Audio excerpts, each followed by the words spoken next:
وَلَقَدْ خَلَقْنَا الْإِنسَانَ وَنَعْلَمُ مَا تُوَسْوِسُ بِهِ نَفْسُهُ وَنَحْنُ أَقْرَبُ إِلَيْهِ مِنْ حَبْلِ الْوَرِيدِ إِذْ يَتَلَقَّى الْمُتَلَقِّيَانِ عَنِ الْيَمِينِ وَعَنِ الشِّمَالِ قَعِيدٌ مَا يَلْفِظُ مِنْ قَوْلٍ إِلَّا لَدَيْهِ رَقِيبٌ عَتِيدٌ وَجَاءَتْ سَكْرَةُ الْمَوْتِ بِالْحَقِّ ذَلِكَ مَا كُنْتَ مِنْهُ تَحِيدُ وَنُفِخَ فِي الصُّورِ ذَلِكَ يَوْمُ الْوَعِيدِ وَجَاءَتْ كُلُّ نَفْسٍ مَعَهَا سَائِقٌ وَشَهِيدٌ لَقَدْ كُنْتَ فِي غَفْلَةٍ مِنْ هَذَا فَكَشَفْنَا عَنْكَ غِطَاءَكَ. الحمد لله نحمده ونستعينه ونستغفره ونعوذ بالله من شرور أنفسنا وسيئات أعمالنا من يهده الله فلا مضل له ومن يضلل فلا هادي له وأشهد أن لا إله إلا الله وحده لا شريك له وأشهد أن محمدا عبده ورسوله أما بعد فإن خير الحديث كتاب الله وخير الهدي هدي محمد صلى الله عليه وسلم وشر الأمور محدثاتها وكل محدثة بدعة كل بدعة ضلالة وكل ضلالة في النار. அன்பிற்குரிய இஸ்லாமிய சகோதரர்களே, இஸ்லாத்தை அதன் தூய்மையான வடிவில் விளங்கி செயற்பட வேண்டும் என்ற ஒரே நோக்கத்தில் நடைபெறக்கூடிய இந்த நிகழ்ச்சியில் கருத்து வேறுபாடான சட்டங்களில் அல் குர்ஆன் சுன்னாவின் பார்வையில் தெளிவை பெறுதல் என்ற தலைப்பில் பல விடயங்கள் பேசப்பட்டு வருகின்ற வேளையில் இன்றைய தினம் கருத்து வேறுபாடுகளில் ஆய்வாளரின் நிலை என்ன என்ற ஒரு அடிப்படை விடயத்தை பற்றி பேச வேண்டிய ஒரு தேவை இருப்பதால் அதை இன்று நான் எடுக்கின்றேன். இது ஆரம்பத்தில் பேசப்பட வேண்டிய தலைப்பாக இருந்தாலும் இது பேசப்படாததால் இந்த விடயம் என்று எடுக்கப்படுகிறது. ஏனென்றால் கருத்து வேறுபாடுகள் அறிஞர்களுக்கிடையில் வருகின்ற போது ஒரு அறிஞர் தன்னுடைய கருத்துக்கு மாறுபட்ட கருத்துள்ளவரை வழிகேடு என்று சொல்லக்கூடிய நிலையும் இருக்கின்றது, தவறு என்று சொல்லக்கூடிய நிலையும் இருக்கின்றது. ஆனால் இந்த காலத்திலே ஒரு ஆராய்ச்சி செய்யக்கூடிய ஒரு ஆய்வாளரினுடைய கருத்தை ஆய்வின் பின்னணியில் அவர் சொல்கின்ற போது இவருடைய ஆய்வின் முடிவு வழிகேடு என்று எடுத்த சட்டங்களுக்கெல்லாம் அவசரப்பட்டு சொல்லக்கூடிய ஒரு பிழையான நிலை இந்த காலத்தில் சமுதாயத்திலே நிலை வருகின்றது. எனவேதான் அல் குர்ஆன் சுன்னாவின் பார்வையில் இதை பற்றி ஒரு தெளிவான விளக்கத்தை பெற வேண்டிய ஒரு கட்டாய தேவை இருக்கின்றது. ரசூலுல்லாஹி ஸல்லல்லாஹு அலைஹி வஸல்லம் அவர்கள் கூறக்கூடிய ஒரு ஹதீஸ் புகாரியில் வருகின்றது. இதா ஹக்கமல் ஹாக்கிம், ஒரு தீர்ப்பு வழங்குகின்றவர் தீர்ப்பு வழங்கினால் ஃபஜ்தஹத, அந்த தீர்ப்பு வழங்குகின்ற வேளையில் அவர் தன்னால் முடியுமான ஆய்வையும் செய்து தீர்ப்பு வழங்கினால் அவருக்கு அந்த தீர்ப்பு உண்மைக்கு சரியாக இருக்கும் என்றிருந்தால் 2 நன்மை கிடைக்கும். இதேவேளை அவர் தவறிழைத்து விட்டால் அவருக்கும் ஒரு நன்மை இருக்கின்றது என்ற ஹதீஸ் புகாரியில் வரக்கூடிய ஹதீஸ். இங்கே தீர்ப்பு வழங்கக்கூடிய ஒருவர் என்ற வார்த்தை பாவிக்கப்படுகிறது. இந்த தீர்ப்பு என்பது 2 வகையாக இருக்கின்றது. ஒன்று, மார்க்க ரீதியான மசாயில்களில் கேட்கப்படக்கூடிய கேள்விக்கு ஒரு தீர்ப்பு வழங்குவது. இன்னொன்று, மனிதர்களுக்கிடையில் ஏற்படக்கூடிய பிரச்சனைகளில் ஒரு காலியாக இருந்து தீர்ப்பு வழங்குவது. இந்த 2ஐயும் புரிந்து கொள்ளக்கூடிய ஒரு வார்த்தையாகும். இதிலே ஒரு தீர்ப்பு வழங்குகின்றவர் தீர்ப்பு வழங்கினார் என்ற வார்த்தையோடு நின்று கொள்ளாமல் அவர் இஜ்திஹாத் செய்து தீர்ப்பு வழங்கினார் என்கின்ற ஒரு மேலதிக ஒரு விளக்க வசனம் பாவிக்கப்பட்டிருக்கிறது. ஒரு தீர்ப்பு வழங்குகின்றவர் அவர் இஜ்திஹாத் செய்து தீர்ப்பு வழங்க வேண்டும். இஜ்திஹாத் என்றால் என்ன? அல் குர்ஆன் அஸ்-சுன்னாவை அடிப்படையாக வைத்து அவர் முடியுமானவரை தன்னாலான முழு முயற்சியை செய்து ஆய்வு செய்து இறுதியில் இதுதான் குர்ஆனுக்கும் சுன்னாவுக்கும் நேர்பாடாக வருகிறது என்பதை அவருடைய ஆய்வின் முடிவில் காண்கின்ற போது அந்த தீர்ப்பை வழங்குவது. அவ்வாறில்லாமல் அவருடைய தீர்ப்பு வருகின்ற போது, ஆய்வில்லாமல் தீர்ப்பு வருகின்ற போது அது வழிகேடாக வரும். ஆய்வில்லாமல் தீர்ப்பு வரக்கூடிய அந்த விடயம் அந்த அடிப்படையில் தீர்ப்பு வழங்குகிறவரை பார்த்து பொதுமக்களும் கண்மூடித்தனமாக பின்பற்றி செல்கின்ற விடயம் வழிகேடு என்ற அடிப்படையில் குர்ஆனிலே சொல்லப்பட்டிருக்கின்றது. ஆய்வு செய்து அந்த ஆய்வை சரியாக செய்து தீர்ப்பு வழங்கினால் உண்மையான முடிவு எது அல்லாஹ்விடத்திலோ அந்த முடிவுக்கு நேர்பாடாக இவருடைய முடிவு பெறாவிட்டாலும் கூட, தவறு வந்தாலும் கூட அல்லாஹ் அவருக்கு ஆய்வு செய்வதற்காக ஒரு நன்மையை கொடுப்பான். இது ரசூலுல்லாஹி ஸல்லல்லாஹு அலைஹி வஸல்லம் வார்த்தையாக இருக்கின்றது. ஆய்வில்லாமல் இருக்கின்ற போது 3 வகையிலே மக்கள் தீர்ப்பை கொடுப்பதும் பின்பற்றுவதும் இடம்பெறுகின்றது. குர்ஆனிலே அல்லாஹ் தஆலா இதை இவ்வாறு சொல்கிறான். ஒன்று இருக்கின்றது, தலைவர்கள் பெரியார்கள் சொன்னார்கள் என்பதற்காக கண்மூடித்தனமாக பின்பற்றுவது. இந்த தலைவர்கள் பெரியார்கள் என்பவர்கள் தங்களுடைய மனோ இச்சையை அடிப்படையாக வைத்து குர்ஆன் சுன்னாவின் அடிப்படையில் ஆய்வு செய்யாமல் சொல்கின்ற போது அவர்கள் சொன்னதை பார்த்து கண்மூடித்தனமாக பின்பற்றுவதை பற்றி அல்லாஹ் தஆலா குர்ஆனிலே எச்சரிக்கின்றான். அதே மாதிரி மூதாதையர்கள் செய்தார் என்பதை பார்த்து தீர்ப்பு வழங்கிவிட்டு போவது, அதை வைத்து பின்பற்றுவது, அதுவும் பிழையாக கொள்ளப்படுகிறது. 2வது. 3வது விடயம், உண்மை ஒன்று இதென்று தெரிந்தும் தன் மனசுக்கு பிடிக்கவில்லை என்பதற்காக தீர்ப்பு வழங்குவது, பின்பற்றி செல்வது. இவ்வாறு 3 வகையில வரும். அதை பற்றி நாங்கள் சற்று விரிவாக பின்னர் பார்ப்போம்.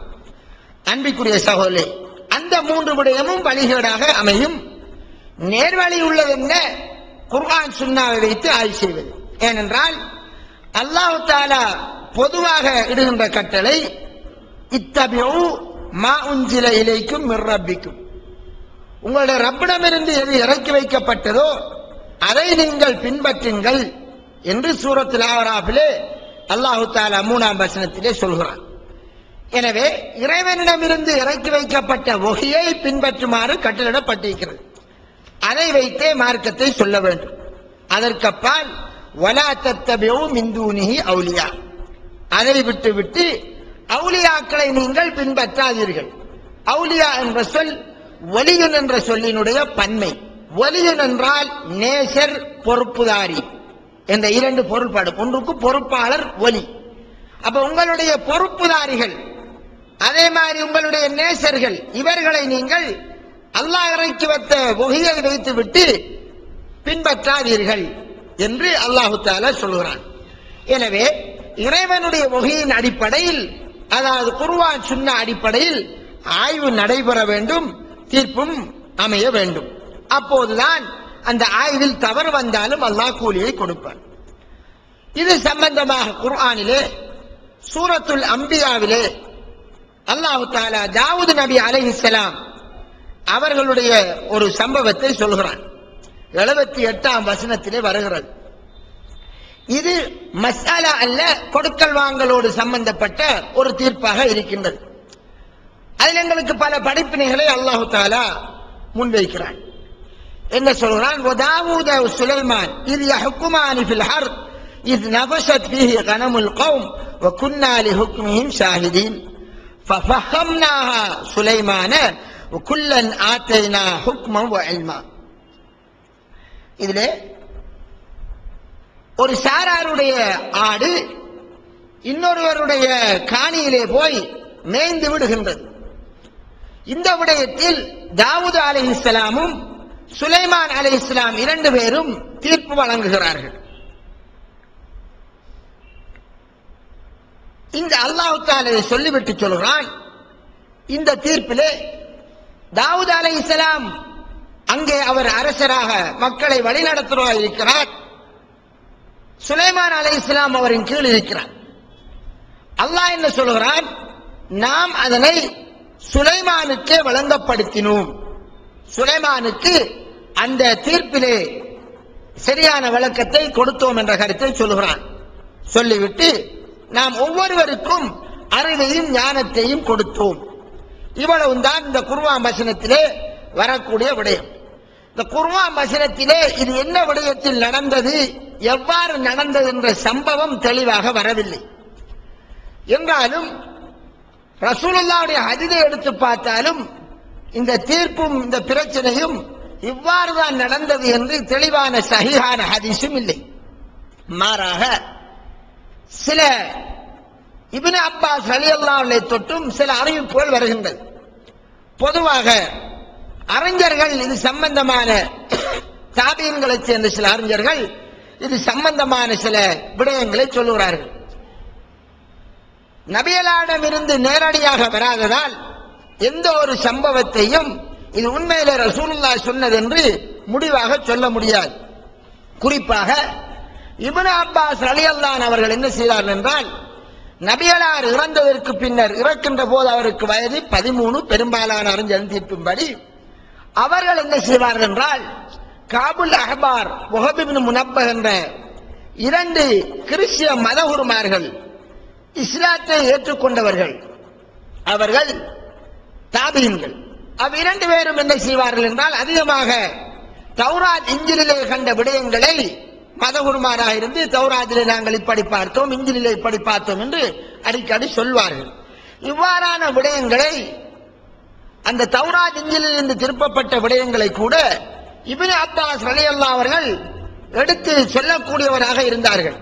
அதை ரசூலுல்லாஹ் சொன்னது என்று சொல்ல மாட்டார்கள், இப்படி எல்லாம் இருக்கிறது என்று சொல்வார்கள். அது குர்ஆனோடு சம்பந்தப்பட்ட வசனங்களாகவும் இருக்கும், சம்பந்தப்பட்ட வசனத்தோடு சம்பந்தப்பட்ட செய்திகளாகவும் இருக்கும்.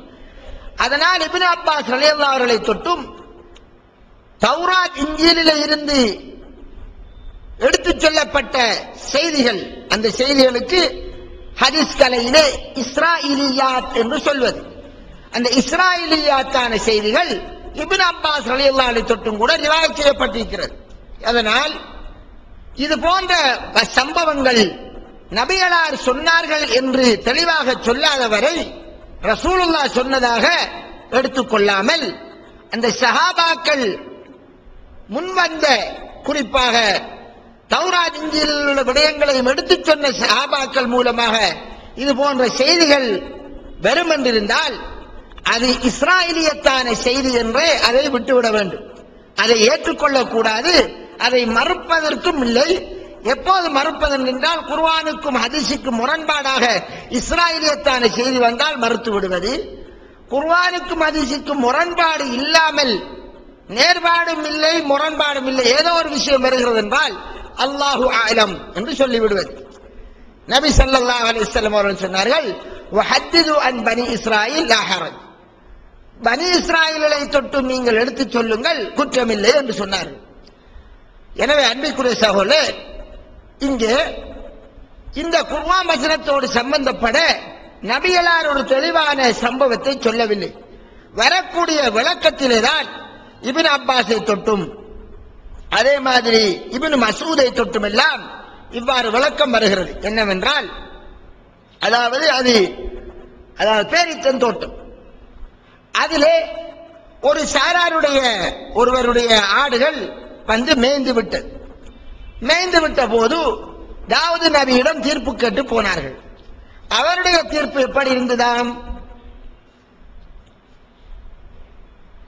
தோட்டத்திற்காரனுக்கு அந்த ஆடுகளை கொடுக்க வேண்டும், தோட்டத்துக்காரனுக்கு ஆடுகளை கொடுத்து விடுவது, ஆட்டுக்காரனுக்கு ஒன்றுமில்லை. இவ்வாறு அவர் தீர்ப்பு வழங்கிவிட்டார். இதில் வருகின்ற வார்த்தை இரவையிலே ஆடு மேய்ந்தது என்ற ஒரு வார்த்தை வருகிறது. நபஷத் என்ற வார்த்தைக்கு அறிஞர்கள் விளக்கம் கொடுக்கிற போது இரவையில் ஆடு மேய்வதற்குத்தான் அந்த வார்த்தை பாவிக்கப்படுவது. குர்ஆனிலே அந்த வார்த்தை வந்திருக்கிறது. எனவே அந்த அடிப்படையில் இது இரவையில் மேய்ந்ததால் அந்த இரவையில் மேய்வதற்கென்று ஒரு சட்டம் இருக்கிறது. அதாவது ஆடுகள் பிராணிகள் பகலில் மேய்கின்ற போது ஒரு சட்டம், இரவையில் மேய்கின்ற போது ஒரு சட்டம். பகலையிலே வயலுக்குரிய ஓனர் பாதுகாத்துக் கொள்ள வேண்டும் என்ற பகலையிலே கால்நடைகள் திறந்து விடப்படும். இரவையிலே கால்நடைகளை கால்நடைக்குரிய ஓனர் பாதுகாத்துக் கொள்ள வேண்டும். வயல்காரன் தூங்கி விடலாம். எனவே பகலையிலே ஒருவருடைய பிராணி கால்நடை, அதாவது ஒருவருடைய வயலுக்குள் உள்பட்டு அவருடைய வயலில் உள்ள பயிர்களை சாப்பிட்டு விட்டால் அதுக்கு பொறுப்பாளர், அதாவது அந்த இந்த பிராணிக்குரியவர் பொறுப்பாளராக மாட்டார். ஏனென்றால் பகலிலே பிராணிகள் போவது வழக்கு. அதனால் இந்த வயல் நிலத்தை பாதுகாப்பது அவருடைய பொறுப்பு. இரவையிலே பிராணியை பாதுகாத்து கட்டிவிடுவது பிராணிக்குரியவருடைய பொறுப்பு. அவர் இரவையிலே அதை கண்ணும் கருத்துமா பாதுகாக்கதால் அங்கே வயலில் நுழைந்து சாப்பிட்டு விட்டது. அதனால் பிராணிக்குரியவர் இரவையில் சாப்பிட்டு விட்டால் அந்த நஷ்டங்களை கொடுக்க வேண்டும் என்று ஒரு சட்டம் இருக்கிறது. இது சம்பந்தமாக ஒரு ஹதீஸ் வருகிறது. அந்த ஹதீஸை சில அறிஞர்கள் சஹீஹ் என்கிறார்கள், சிலர் லைஃப் என்கிறார்கள். அதிலே பாரிய சர்ச்சை இருக்கிறது. இது இந்த அடிப்படையில் நபிகளார் ஸல்லல்லாஹு அலைஹி வஸல்லம் அவர்களுடைய தீர்ப்பு கொடுத்ததாக ஒரு ஹதீஸ் வருகிறது. அந்த ஹதீஸை இன்ஷா அல்லாஹ் அது வேறொரு சட்டத்தில் வேறொரு சந்தர்ப்பத்தில் எடுக்கலாம். ஆனால் இங்கேயும் என்ன நடக்கிறது என்றால், இந்த தாவூது நபியுடைய சம்பவத்தில் சொல்லப்படுவது அவருடைய பிராணி இரவையில் சாப்பிட்டு விட்டது. அப்ப இவர் என்ன தீர்ப்பு கொடுத்து விட்டார்? வயல்காரனுக்கு இந்த பிராணிகளை கொடுத்து விடுங்கள். இதை பார்த்து கொண்டிருந்த சுலைமான் அலைஹிஸ்ஸலாம் என்ன செய்தாராம்? பாப்பாட தீர்ப்பு அவருக்கு சரியாக படல. அவர் என்ன செய்கிறார்? அதாவது அந்த ஆடுகளை எல்லாம் வயல்காரனிடம் கொஞ்ச காலத்துக்கு கொடுப்பது. இவர் என்ன செய்வார்? ஆட்டின் ஓனர் அந்த வயலை எந்த நிலையில் இருக்கும் போது ஆடு சாப்பிட்டதோ அந்த நிலைக்கு வரும் வரை வளர்த்தெடுப்பார், அந்த பயிரை வளர்த்தெடுப்பார். அதுவரையில் ஆடுகளை அந்த வயலுக்குரியவன் பார்த்துக் கொள்வான். ஆற்றிலிருந்து வரக்கூடிய பாலும் மற்றும் உள்ள வருமானமும் அவனுக்கு, யாருக்கு? வயல்காரனுக்கு. வருமானம் எல்லாம் வயல்காரனுக்கு போகும். எப்போது அந்த பயிர் நல்லா வளர்ந்து விட்டதோ அப்ப ஆடை இவர் எடுத்து திருப்பி கொடுத்துருவார், தன் வயலை அப்படியே அவர் பயிரை தொடருவார். இப்படி ஒரு தீர்ப்பை கொடுத்தார் என்று ரிவாயத்து வருகிறது. அது நபிகளார் சொன்னது. இப்படித்தான் ஒரு சம்பவம் வருகிறது. எது எப்படியோ இங்கே தாவூது நபி அலைஹிஸ்ஸலாத்தினுடைய தீர்ப்பை விட சுலைமான் அலைஹிஸ்ஸலாத்தினுடைய தீர்ப்பு அல்லாஹு தஆலா அதை சரிகாணுகின்றார். சரி கண்டுவிட்டு என்ன சொல்கிறான்? இரண்டு பேருக்கும் நாம் அறிவையும் ஞானத்தையும் கொடுத்தோம். இரண்டு பேரும் தீர்ப்பு வழங்கினார்கள். அந்த தீர்ப்பிலே சரியான ஒரு தீர்வை நாம் சுலைமானுக்கு வழங்கப்படுத்தினோம். ஆனால் ஒவ்வொருவருக்கும் நாம் அறிவையும் ஞானத்தையும் கொடுத்தோம். அன்பிற்குரிய சகோதரர்களே, ஒருவருடைய உரிமையோடு சம்பந்தப்பட்ட ஒரு தீர்ப்பு என்றாலும் தாவூத் நபியினுடைய தீர்ப்பு தவறாக இருந்தாலும் கூட அல்லாஹு தஆலா அவரை பழிக்கவில்லை, அவரை வழிகேடு என்று சொல்லவில்லை, தவறு விட்டு விட்டார். எனவே ஒரு ஹாக்கிம், ஒரு தீர்ப்பு வழங்குகிறவர், அவரினாலான முயற்சிகளை செய்து தீர்க்கமான முறையில் விசாரித்து விட்டு ஒரு தீர்ப்பை கொடுக்கிற போது தவறு வந்து விட்டால் அதை வழிகேடு என்று சொல்லுவது இல்லை. இதே ரசூலுல்லாஹி ஸல்லல்லாஹு அலைஹி வஸல்லம் அவர்களும் ஒரு சந்தர்ப்பத்திலே அவர்கள் சொல்ல போது சொல்றார்கள், நானும் ஒரு மனிதன், நீங்கள் என்னிடத்தில் உங்களுடைய பிரச்சனைகளை கொண்டு வந்துகிறீர்கள், உங்களிலே சிலரை விட சிலர் நாவன்மையுடையவராக இருக்கலாம், அதனால் நான் அந்த பேச்சாற்றலுடைய செவியிலிருந்து அவர் மூலமாக கேட்கக்கூடிய செவியிடக்கூடிய விடயத்தை வைத்து நான் தீர்ப்பை வழங்கி விடுவேன். அவ்வாறு தீர்ப்பு வழங்கி யாராவது ஒருவர் தன்னுடைய சகோதரனுடைய உரிமையை நான் வழங்கிய அந்த தவறான தீர்ப்பின் அடிப்படையில் நான் ஏன் தீர்ப்பு வழங்குகிறேன், அவருடைய வாதம் கடும் நியாயமாக இருந்தால் எனக்கு தெரியும் என்பட்டது, அதனால் தீர்ப்பு வழங்கினேன். எனவே இந்த தீர்ப்பில் தவறு இருப்பது என்பது உரிமை இல்லாமல் வாதிடுபவனுக்கு தெரிய இருந்தானே. அதற்கு ரசூலுல்லாஹ் சொல்வார்கள், அப்படி தன்னுடைய சகோதரனுடைய உரிமையை யார் உரிமை இல்லாமல் எடுத்துக்கொள்கிறானோ, என்று தீர்ப்பு மூலமாக எடுத்துக்கொள்கிறானோ, அவன் அதை எடுக்க வேண்டாம். அது அவ்வாறு எடுத்துக்கொண்டால் அது அவனுக்கு நரக நெருப்பின் ஒரு துண்டா, ஒரு பகுதியாகத்தான் அது இருக்கும் என்பதை ஸல்லல்லாஹு அலைஹி வஸல்லம் சொல்லக்கூடிய ஹதீஸ் புகாரியிலே வருகிறது. எனவே அன்பிற்குரிய சகோதரர்களே, இந்த அடிப்படையில்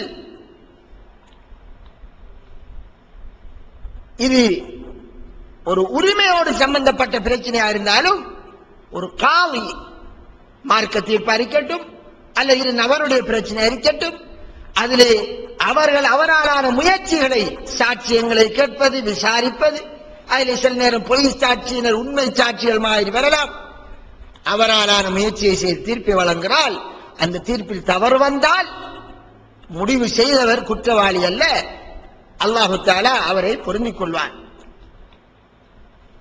இதே மாதிரி ரசூலுல்லாஹி ஸல்லல்லாஹு அலைஹி வஸல்லம் அவர்கள் தாவூத் நபியோடு சம்பந்தப்பட்ட இன்னொரு சம்பவத்தையும் சொல்கிறார்கள். அதுவும் புகாரியிலே வரக்கூடிய ஹதீஸ். என்னது? இரண்டு பெண்கள், அவ்விரண்டு பேருக்கும் இரண்டு ஆண் குழந்தைகள். அவ்விருவருடைய ஆண் குழந்தைகளில் ஒரு குழந்தையை, ஒரு பெண்ணுடைய ஒரு குழந்தையை ஒரு நாள் ஓநாய் வந்து எடுத்து சென்று விட்டது. அப்ப இரண்டு பெண்களும் தாவூத் நபி அலைஹிஸ்ஸலாத்திடம் சென்று தீர்வை தேடினார்கள். இது நபியினுடைய சம்பவம். இது பாடல்களிலே பழைய புராண சம்பவங்களில் ஒன்றாக சித்தரித்து சொல்லப்பட்டிருக்கிறது. ஆனால் இது நபிமார்களுடைய சம்பவம். அப்ப தாவூத் அலைஹிஸ்ஸலாம் அவர்கள் விசாரித்து விட்டு அந்த இரண்டு பெண்கள் யார் பெரியவளோ, பெரியவளுக்கு இந்த பிள்ளை மீறி பிள்ளை சேரும் என்று தீர்ப்பை கொடுத்து விட்டார்கள். போகின்ற போது சுலைமான் அலைஹிஸ்ஸலாம் மாப்பா அரசர் மகன் பார்த்துக்கிட்டு அவர் அங்க நடக்கிற கூத்தையெல்லாம் பார்த்துட்டு இருக்கிறவர். அவர் என்ன செய்யறாரு, அந்த ரெண்டு பொம்பளைங்க வாங்கன்னு கூப்பிடுறாரு. அவங்க வந்தார். வந்ததுக்கு பிறகு அந்த குழந்தை வைத்து விட்டு கத்தியை கொண்டு வாருங்கள் என்று சொல்லி, நான் என்ன செய்கிறேன் என்றால் உங்களுக்கு ரெண்டு பேருக்கும் இந்த குழந்தையை ரெண்டாக கத்தியால வெட்டி ரெண்டு துண்டத்தார் ஆளுக்கு ஒரு பகுதி எடுத்து போங்கன்னு சொன்னார். இது தாவூத் சுலைமான் அலைஹிஸ்ஸலாம் அவர்கள் கையாண்ட ஒரு நுட்பமான ஒரு விடயம். உண்மையில இது யாருக்கு உரியது என்பதை கண்டுபிடிப்பதற்காக இவர் ஒரு முறையை ஒரு யுக்தியை கையாளுகிறார். அவ்வாறு இரண்டாக அந்த குழந்தையை விட்டு இரண்டு பேருக்கும் இரண்டு துண்டை தருகிறேன் என்று சொன்ன போது அந்த இரண்டு பேரில் சிறிய பெண் அவள் சொன்னாள், அல்லாஹ் உனக்கு அருள் செய்வானா, உங்களுக்கு அருள் செய்வானாக, இது இவளுடைய பிள்ளைதான், பிள்ளையை நீங்கள் இரண்டாக பிளக்காதீர்கள் என்று அந்த சின்ன பெண் கூறிவிட்டாள். கூறியதும் சுலைமான் அலைஹிஸ்ஸலாம் தீர்ப்பு வழங்குகிறார்கள். அவ்வாறு கூறிய அந்த சிறியவளுக்கு தான் இந்த பிள்ளை உரிமையானது என்று தீர்ப்பு வழங்கி விட்டார்கள். அன்பிற்குரிய சகோதரர்களே, இந்த சம்பவத்தை எங்களுக்கு ரசூலுல்லாஹி ஸல்லல்லாஹு அலைஹி வஸல்லம் அவர்கள் எடுத்துச் சொல்கிறார்கள். புகாரியில் வரக்கூடிய ஹதீஸ். இதிலே ஒரு பாசமுள்ள தாய் தன் குழந்தையை கொலை செய்வதை, கொல்லப்படுவதை அவள் சகித்துக் கொள்ள மாட்டாள். ஆனால் பிள்ளை தனக்கில்லாவிட்டாலும் அவளிடம் இருந்து கொள்ளட்டும், பிள்ளை உயிரோடு இருக்கட்டும் என்று அவள் விட்டு விடுகிறாள். மற்ற பெண் அவளை பொறுத்தவரை அவளுடைய பிள்ளை இல்லை, அதனால் அவள் என்ன செய்கின்றாள்? வாய் மூடி இருக்கிறாள். அதனால் இதை புரிந்து கொண்டு சுலைமான் அலைஹிஸ்ஸலாம் அந்த பாசத்தை அடிப்படையாக வைத்து தீர்ப்பை வழங்குகிறார். இங்கே இந்த தீர்ப்பில் தாவூத் அலைஹிஸ்ஸலாத்துடைய தீர்ப்பு தவறு, சுலைமான் அலைஹிஸ்ஸலாத்துடைய தீர்ப்பு சரியாக இருக்கிறது. அல்லாஹ் தஆலா இங்கே இவர்களை பழித்து கூறவில்லை, வழிகேடு என்று கூறவில்லை, மாறாக இரண்டு பேருக்கும் அறிவையும் ஞானத்தையும் கொடுத்தோம். இந்த தாவூத் நபிக்கு அல்லாஹ் தஆலா இட்ட கட்டளை என்ன? சூரத்து சாத் 26வது வசனத்திலே சொல்கிறான், யா தாவூத், தாவூதே, இன்னா ஜஅல்னாக கலீஃபத்தன் ஃபில் அர்த், பூமியிலே கலீஃபாவாக உன்னை நாம் ஆக்கி இருக்கிறோம். ஃபஹ்கும் பைனன் நாஸி பில் ஹக், உண்மையை கொண்டு மக்களுக்கு மத்தியில் நீ தீர்ப்பு வழங்குவாயாக. வலா தத்தபில் ஹவா, மனோ இச்சையை நீ பின்பற்றாதீர். ஃபயுல்லுக அன் சபீலில்லாஹ், அப்படி மனோ இச்சையை பின்பற்றினால் அது அல்லாஹ்வுடைய பாதையை விட்டும் உன்னை வழிகாட்டிலே ஆழ்த்திவிடும். இன்னல்லதீன யவில்லூன அன் சபீலில்லாஹி லஹும் அஸாபுன் ஷதீதும் பிமா நஸௌ யௌமல் ஹிசாப், எவர்கள் அல்லாஹ்வுடைய நேரான அந்த பாதையை விட்டும் வழி தவறி போனார்களோ அவர்களுக்கு அவர்கள் மறந்து வாழ்ந்ததன் காரணமாக மறுமை நாளையிலே நோவினை தரக்கூடிய வேதனை இருக்கிறது என்று சூரத்து சாத் 26வது வசனத்திலே சொல்கிறான். இப்படி நாம் தாவூத் அலைஹிஸ்ஸலாம் அவர்களுக்கு சொன்னோம் என்று சொல்றார். எனவே தாவூத் அலைஹிஸ்ஸலாம் அவர்கள் மனோ இச்சைவாதி அல்ல. குர்ஆன் அவருக்கு இறக்கப்பட்ட வேதத்தின் அடிப்படையில் இறைவனுடைய சட்டத்தை கருத்தில் கொண்டு தீர்ப்பு வழங்கினார். அவருடைய ஆய்வுகளில் தவறு வந்தாலும் அல்லாஹ் பழிச்சு கூறவில்லை. மனோ இச்சை கலக்காமல் இருக்க வேண்டும், அது ஒரு முக்கிய விஷயம். அது அல்லாஹ் என்ன சொன்னான்? மக்களுக்கு மத்தியில் உண்மையை கொண்டு தீர்ப்பு வழங்குவாயாக, மனோ இச்சையை பின்பற்றாதீர். அவ்வாறு நீ மனோ இச்சையை பின்பற்றினால் நீ வழி தவறி விடுவாய். மனோ இச்சையை பின்பற்றுவது என்பது நான் ஆரம்பத்தில் சொன்னேன் 3 வடிவம், அந்த 3 வடிவத்திலேயும் வரும். எனவே அன்புக்குரிய சகோதரர்களே, இந்த அடிப்படையில் நாங்கள் அதாவது தீர்ப்பின் போது ஆய்வு செய்து தீர்ப்பு வழங்குகிற போது அது பழிக்கப்படக்கூடிய விடயம் அல்ல என்பதை விளங்கிக் கொள்ள வேண்டும். இதேவேளை இந்த சுலைமான் அலைஹிஸ்ஸலாத்தோடு சம்பந்தப்பட ஒரு இஸ்ராயலியத்தார் இன்னொரு செய்தியும் இருக்கிறது. அது மக்களுக்கு மத்தியிலே பழக்கப்பட்டது என்பதால் அவர் நபிகளார் சொல்லவில்லை, சுலைமான் நபியோடு சம்பந்தப்படுத்தப்பட்டு வருகிறது. தௌராத் இன்ஜீல்களில் இருந்து திருப்பப்பட்டு எங்களுக்குள் வந்த செய்தி. அது என்னவென்றால் அது ஒரு சம்பவம். அதை ஒரு இப்படி எல்லாம் இருக்கிறது என்பதை தெரிந்து கொள்வதற்காக நான் சொல்கிறேன். இஸ்ரவேலர் சமுதாயத்தில் இருந்த ஒரு அழகான பெண்ணை 4 பேர் தப்பான ஒரு நடத்தைக்காக அழைத்தார்கள். ஆனால் அந்த 4 பேரிடத்திலும் அவள் அவர்களுடைய அழைப்புக்கு இடம் கொடுக்கவில்லை. அதனால இவர்கள் ஒரு முடிவெடுத்தார்கள், இவளை எப்படியாவது தாவூத் நபி இடத்துல மாட்டி இவளுக்கு நாம் கல்லறை கொடுக்க வேண்டும் என்று சரித்திட்டம் தீட்டினார்கள். அவர்களுடைய அழைப்புக்கு விடை கொடுக்காதார். அப்ப அவர்கள் போய் என்ன செய்கிறார்களாம், தாவூத் நபி இடத்துல போய் சாட்சி சொன்னார்கள், இந்த பெண் ஒரு நாயோடு தப்பான முறையில் நடந்து கொண்டாள் என்று தீர்ப்பு சொன்னார். தீர்ப்பு சொன்னதும் தாவூத் அலைஹிஸ்ஸலாம் உடனே கல்லறிஞ்சு கொள்ளுமாறு தீர்ப்பு வழங்கி விட்டார்கள். இந்த கல்லறிஞ்சு கொள்வதுங்கிறது பனி இஸ்ரவேலர்களுக்கு அந்த சட்டம் இருந்தது. மூசா அலைஹிஸ்ஸலாம் அவர்களுக்கு இறக்கப்பட்ட தௌராத்திலே விபச்சாரம் செஞ்சால் கல்லறிஞ்சு கொள்ள வேண்டும் என்ற சட்டம் இருக்கிறது. அப்ப அந்த நாள் மாலையான வேளையில் சுலைமான் அவர் ஒரு பையனாக இருக்கிறார், கொஞ்சம் கடும் இன்டெலிஜென்ட் கேசர். அவர் யோசிக்கிறார், அவரோடு உள்ள பையன்மார்கள் கொஞ்சம் பேரும் இருக்கிறார்கள். அவர் யோசிச்சுட்டு இதுக்கு பாப்பா கொடுத்த தீர்ப்பு சரியாக இருக்குமா என்று அவர் ஒரு ஆய்வு நடத்தினார். எப்படி நடத்தினாராம்? அவர் என்ன செய்கின்றார், ஒரு தீர்ப்பு வழங்குற ஒரு ஜட்ஜ் மாதிரி தன்னை ஆக்கி கொண்டு அவர்களிலிருந்து 4 பேர் எடுத்து அந்த 4 பேரையும் சாட்சி சொன்ன 4 பேர் மாதிரி ஆக்கி இன்னொரு ஆளை பெண்ணினுடைய ஒரு அந்த விபச்சாரம் செஞ்சென்று சொல்லப்பட்ட பெண்ணுக்கு உடைய தோற்றம் அமைத்து இந்த மாதிரி சாட்சி சொல்லுமாறு சொன்னார். சாட்சி சொன்னதுக்கு பின்னாலே அந்த 4 பேரையும் இந்த சுலைமான் என்கிற அந்த பிள்ளை அவர் என்ன செய்யறாரு, 4 பேரை 4 இடத்துல பிரிச்சுறார். பிரிச்சுட்டு ஒவ்வொரு ஆளா கூப்பிடுறார். கூப்பிட்டு கேட்கார், அந்த ஞாயிற கலர் என்னன்னு கேட்டார். ஒவ்வொரு ஆளுக்கு ஒரு ஆள் சொன்னார் கருப்பண்ட, இன்னொரு ஆள் அவரை போ காட்டினார். ஒரு திருப்பி மற்றவரை கூப்பிட்டார். ஒரே சபையில நடக்குது, நம்முடைய கோடுகளை நடக்காப்பல. இந்த சாட்சியை இன்றைக்கு விசாரிக்கிற, அடுத்த சாட்சியை விசாரிக்கும் போதுதான் வெளியில் இறக்குவார்கள். அடுத்த 2 மாதத்தை போற அடுத்த தவணை போடுவார்கள். 2 பேரும் பேசிக்கொள்ள, நான் இப்படிதான் சாட்சி சொன்னேன்ப்பா, நீயும் அடுத்த கிழமை அடுத்த முறை நீயும் இப்படி சொல்லுன்னு சொல்லிருக்காரு. இஸ்லாத்தில் அப்படி எல்லாம் சொல்லி சாத்தியப்படாது. அது பகுத்தறிவு ரீதியாக ஏற்றுக்கொள்ள முடியாது. அப்ப அந்த 2வது கூப்பிட்டோடனே அவர் சொன்னார் வெள்ளை, ஞாயிறு கலர் வெள்ளை. 3வது ஆள் சோப். இப்படி ஆளுக்கு ஒரு 4 பேர் 4 கலரை சொல்லிட்டாரு. பிறகு 4 பேரையும் கூப்பிட்டு மொத்தமாக கேட்டுட்டு, எனவே இவர்கள் போய் சாக்கி சொன்னதால் அவர்களுக்கு இவர்களை கொலை செய்யுமாறு கட்டளையிட்டார். யார 4 பேரையும் கொல்லுமாறு. இந்த சம்பவம் இப்படி சுலைமான் அலைஹிஸ்ஸலாம் செய்தார் என்ற விடயம் தாவூத் நபிக்கு போன போது அவர் என்ன செய்தார் என்றால், பொய் சாக்கி சொன்ன அந்த பெண்ணின் மீது சாக்கி சொன்ன அந்த 4 பேரையும் கூப்பிட்டு ஞாயிறு கலரை கேட்டார். ஞாயிறு கலரை கேட்டோடனே நான் விளங்கி 4 பேரும் 4 நிறத்தை சொன்னார்கள். உடனடியாக பொய் சாக்கி சொன்ன அந்த 4 பேருக்கும் மரண தண்டனை வழங்கப்பட்டது என்று சுலைமான் அலைஹிஸ்ஸலாத்தினுடைய அந்த விவேகத்தன்மையை எடுத்துச் சொல்லும் முகமாக ஒரு சம்பவம் எழுதப்பட்டிருக்கிறது. இது குர்ஆனில் வரவில்லை, ஹதீஸில் வரவில்லை. இதெல்லாம் இஸ்ராயலியத்திலிருந்து எங்களுக்கு திருப்பப்பட்டு வந்த சம்பவம். இது அல்லாஹு ஆலம் நடந்திருக்கலாம், நடக்காமலும் இருக்கலாம். அல்லாஹு ஆலம்.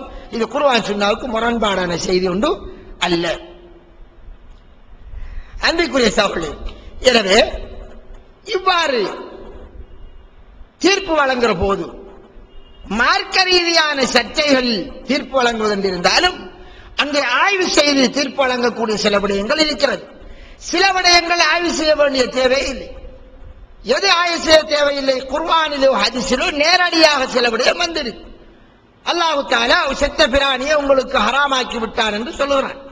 பன்றி இறைச்சியை சாப்பிடுவதை ஹராமாக்குகிறான் என்று சொல்லுகிறான். ஒருவன் என்ன செய்கிறார்?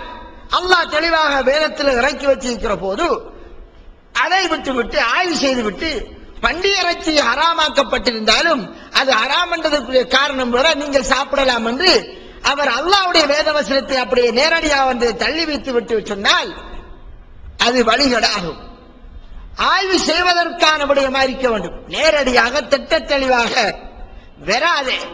2 கருத்துக்கு இடம்பாடானாக, ஒன்று ஒரு ஹதீஸ், ஒரு குர்ஆன் வசனம், 2 வகையாக விளங்க முடியுமா இருக்கும், அல்லது 3 வகையில் விளங்குறதுக்கான வார்த்தை பிரயோகம் இருக்கும்.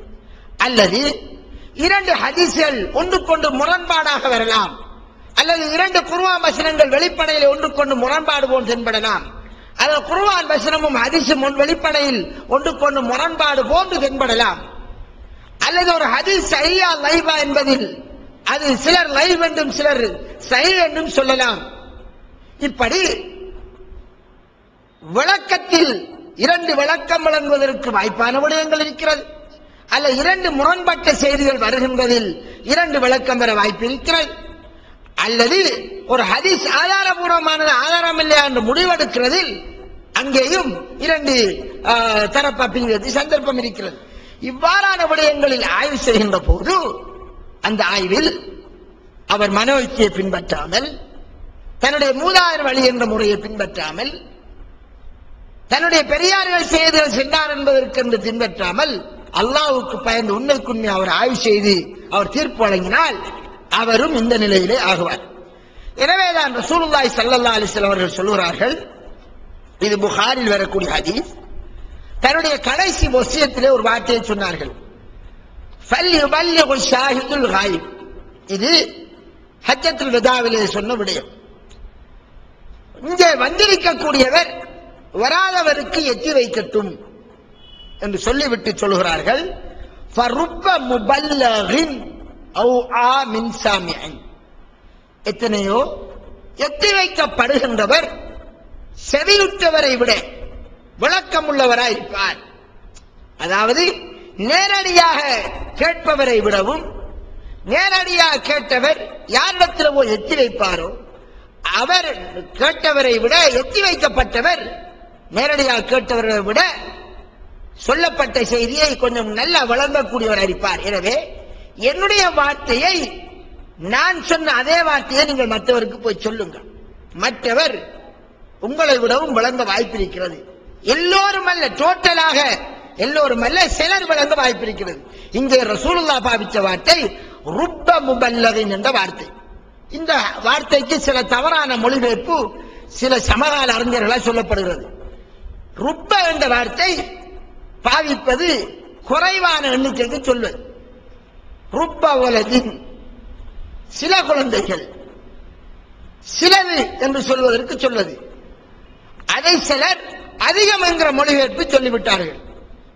ருப்ப முபல்லகன் என்றால் அதிகமானவர்கள் செவியுற்றவரை விட நல்லா வழங்க வாய்ப்பு இருக்கிறது என்ற மாதிரி ஒரு மொழிபெயர்ப்பை செய்திருக்கிறார்கள். அது ரொம்ப தவறு.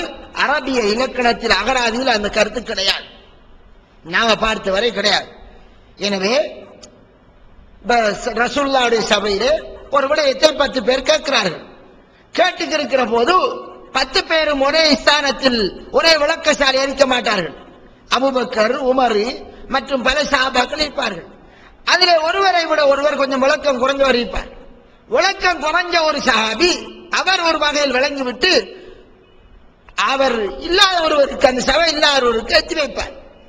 எத்தி வைக்கிற போது இந்த தவறாக அந்த கேட்டதை நபி சொன்ன வார்த்தையை எத்தி வைக்கிற போது இந்த நபிர வார்த்தையிலிருந்து எத்தி வைத்தவர் விளங்கினதை விட எத்தி வைக்கப்பட்டவர் மிகவும் சரியாக விளங்குறதுக்கு வாய்ப்பு இருக்கிறது. எப்படி ஏனையவர்கள் சரியாக விளங்கின மாதிரி பின்னால வாரவரும் வழங்க வாய்ப்பு இருக்கிறது. அதனால் எத்தி வைத்தவர் தவறாக வழங்குவதற்கும் எத்தி வைக்கப்பட்டவர் சரியாக வழங்குவதற்கும் வாய்ப்பு இருக்கிறது. அன்பிற்குரிய சகோதரர்களே, இதனால் தான் இன்னொரு ஹதீஸ்ல அபூதாவுதுல இவ்வாறு வருகிறது. நல்லர் அல்லாஹு இம்ரான் சமியா மின்னா ஹதீஸன் ஃபஹபிலஹு ஹத்தா யுபல்லிகஹு. அல்லாஹ் தஆலா ஒரு மனிதனை ஒளிமயமாக்குவானாக. அவன் என்ன செய்கின்றான்? கேட்ட செய்தியை, எங்களிடமிருந்து கேட்ட செய்தி அப்படியே மனனம் செய்கின்றான். மனனம் செய்துவிட்டு அதை மற்றவருக்கு எத்தி வைக்கிறான் என்று சொல்லிவிட்டு சொன்னார்கள். ஃபருப்ப ஹாமிலி ஃபக்ஹின் இலா மன் ஹுவ அஃப்கஹு மின்ஹு. எத்தனையோ விளக்கத்தை சுமந்தவர்கள் அவரை விட விளக்கமான அளவில் எத்தி வைப்பார். எனவே அந்த அடிப்படையில் இதை நாங்கள் சாதாரணமாகவே காணலாம், எங்களுடைய அன்றாட வாழ்க்கையிலே காணலாம். நேரடியாக ஒரு விஷயத்தை நாம் பேசுகிறோம், பேசிக்கிற போது நம்மகிட்ட நேரடியாக கேட்கிற ஒருவர் தவறா வழங்குவார், இன்னொரு சரியா வழங்குவார். தவறா வழங்குவார் மற்றவர்கிட்ட போய், நம்முடைய சபையில் இல்லாத ஒருவர்கிட்ட போய் நம்மளை பத்தி இப்படி இவர் சொன்னார் என்று பிழையான முறையில் சொல்வார். அப்ப அந்த செய்தி எத்தி வைக்கப்பட்டவர் இவர் இவ்வாறு சொல்ல மாட்டார், இப்படித்தானே சொல்லியிருப்பார், நீங்கள் சில தவறா வழங்கி இருக்கலாம் என்று அவர் எடுத்து ஆய்வு செய்வார். ஆய்வு செஞ்சு பார்க்கிற போது கடைசியாக பார்த்தால் இவர் சொன்னது தவறா இருக்கும். இவர் சொன்னதற்கு மாற்றமா மற்றவர்கள் நான் சொன்னதாக அதே செய்தியை வேறு வடிவிலே எத்தி வைக்கப்பட்டவர் வழங்கின மாதிரி சொல்வதையெல்லாம் அவதானிக்கிறோம். அன்றைக்குரிய சவுளை. எனவே ரசூலுல்லாஹ் இங்க என்ன சொன்னார்கள்? செவியுற்றவர்களுக்கு, அதாவது என்னிடம் யார் நீங்கள் கேட்கிறீர்களோ நீங்கள் மற்றவருக்கு எத்தி வையுங்கள் என்று சொன்னால், எத்தி வைக்கின்றவர்கள் சிலர், அந்த சிலரை விட எத்தி வைக்கப்பட்டவர் கொஞ்சம் கூடுதலாக வழங்கலாம் என்றால் இந்த ஹதீஸில் மறைமுகமாக 2 பேருக்கும் அங்கீகாரம் வழங்கப்பட்டிருப்பதை அவதானிக்கலாம். நீங்கள் என்னிடம் இந்த ஒன்றை கேட்டு செய்கின்றீர்கள், அதனால நீங்கள் இன்னொருவருக்கு எத்தி வைக்கின்றீர்கள். அவர் உங்களை விடவும் விளங்குறதுக்கு, நல்ல முறையில் விளங்குறதுக்கு வாய்ப்பு இருக்கிறது என்றால், இவர் டோட்டலாக தவறென்றிருந்தால், ஒரு விஷயத்திலிருந்து விளங்கியது முட்டாக தவறென்றிருந்தால் முதலாவது நபரை பிழை என்று சொல்லி இருக்க வேண்டும், நேரடியாகவோ அல்லது மறைமுகமாகவோ. ஆனால் ரசூலுல்லாஹ் என்ன சொன்னார்கள்? அந்த நபிகளுடைய நடையில் என்ன விளங்குற 2 பேருக்கும் அங்கீகாரம் வழங்கின மாதிரி இருக்கிறது. ஒருவர் குறைஞ்ச விளக்கம் உள்ளவர், இன்னொருவர் அதிகமான விளக்கம் உள்ளவர். 2 பேர் 2 வகையான விளக்கம் அங்கே வருவதற்கு வாய்ப்பிருக்கிறது என்பதை இந்த ஹதீஸ் சுட்டிக்காட்டுகிறது. எனவே அந்த அடிப்படையில் நபிகளுடைய வரலாற்றில் இருந்து நாங்கள் சிலதை பார்க்கலாம். ஸல்லல்லாஹு அலைஹி வஸல்லம் அவர்கள் ஒரு சந்தர்ப்பத்தில் அஹ்ஸாப் யுத்தம் நடந்து திரும்பிய போது அங்கே இருந்த சஹாபாக்களுக்கு சொன்னார்கள், மைனாவில் இருக்கிற அந்த சஹாபாக்களுக்கு சொன்னார்கள், அதாவது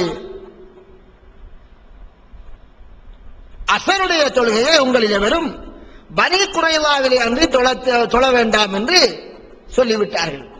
ஒரு யுத்தத்தில் இருந்து முடிவு பெற்றாச்சு.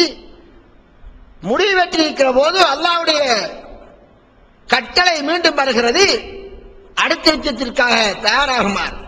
அதை தொடர்தான் பனு குறைவா என்ற அந்த சாராரோடு யுத்தம் செய்வதற்கென்று. அப்ப ரசூலுல்லாஹி ஸல்லல்லாஹு அலைஹி வஸல்லம் அவர்கள் அந்த வேளையில் சஹாபாக்களை சொன்னார்கள், உங்கள யாரும் பனு குறைலாவுக்கு சென்றதை தவிர அசரை தொழ வேண்டாம் என்று சொல்லிவிட்டார்கள். இது நபியினுடைய ஒரு வார்த்தை. பனு குறைலாவிலே தவிர நீங்கள் தொழ தேவையில்லை என்று சொல்லிவிட்டார்கள். அப்ப இந்த ரசூலுல்லாஹ்வுடைய வார்த்தையை வைத்து அவர்கள் பிரயாணம் போகின்ற போது சிலர் சொன்னார்கள், நாங்கள் அசர் தொழுகையை பனு குறைலாவுக்கு சென்றுதான் தொழுவதென்று. மற்றும் சிலர் அவர்கள் போகின்ற போதே இடையிலேயே அசருடைய நேரமாகிவிட்டதால் இந்த இடத்திலேயே நாம் தொழுவோம் என்று தொழுது கொண்டார்கள். அப்ப இரு சாராருக்கிடையிலும் ஒரு கருத்து முரண்பாடு வந்துவிட்டது. சிலருடைய பிரச்சனை என்ன, டைம் முடிந்து விட்டால் பனு குறைலாவுக்கு அசர் தொழுகையை விட நேரம் தாண்டி நாம் சென்று விட்டால் உரிய நேரத்தில் அசர் தொழாத பாவம் வந்துவிடும். இது ஒரு சாராருடைய வாதம். மறு சாராருடைய வாதம் எப்படி வரப்போகுது, நபிகளார் பனு குறைலாவிலே அன்று அசரை தொழ வேண்டாம் என்று சொன்னதால் நேரம் முடிஞ்சோ முடியவில்லை, அசருடைய நேரம் முடிந்தாலும் நாம் அசரை தொழுவதென்று இருந்தால் அங்கேதான் தொழ வேண்டும். இரண்டு பேருடைய வாதத்துக்கும் நியாயமான காரணம் இருக்கிறது. என்னது, அல்லாஹ் தஆலா குர்ஆன் என்ன சொல்றான், இன்ன ஸலாத்த கானத் அலல் மூமினீன கிதாபம் மௌகூத், நிச்சயமாக தொழுகையாகிறது மூமின்களுக்கு நேரம் குறிக்கப்பட்ட கடமையாக ஆகிவிட்டது. எனவே உரிய நேரத்திற்கு தொழ வேண்டும்.